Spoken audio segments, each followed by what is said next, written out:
Il a promis la paix. Il a fini par incarner le pouvoir sans partage. Abdelaziz Bouteflika naît à Oujda, au Maroc, dans une famille originaire de Tlemcen. Très jeune, il rejoint le FLN et devient l'un des plus proches de Houari Boumedienne. Pendant la guerre d'indépendance, il se forge une réputation de diplomate, multipliant les missions à l'étranger pour défendre la cause algérienne. Quand l'Algérie devient libre, Boumedienne le propulse ministre des Affaires étrangères. À seulement 26 ans, il s'impose sur la scène internationale. Il devient la voix du tiers-monde et des mouvements non alignés, mais cette ascension fulgurante ne dure pas. À la mort de Boumedienne, en 1978, le clan militaire le pousse dehors. Accusé de détournement de fonds, il s'exile discrètement, multipliant les allers-retours entre Genève et Dubaï. Il reste absent du pays jusqu'à ce que la guerre civile déchire l'Algérie dans les années 90. En 1999, le pouvoir militaire le rappelle pour sauver la façade civile du régime. Il accepte, mais impose ses conditions.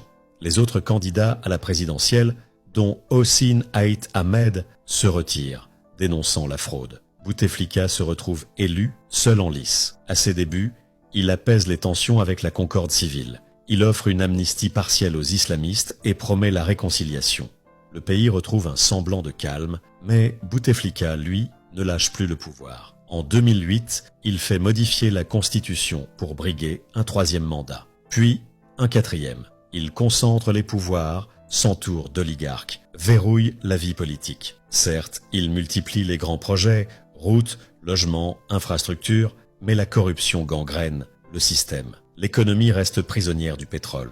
Le peuple, lui, perd espoir. En 2013, un AVC le frappe de plein fouet.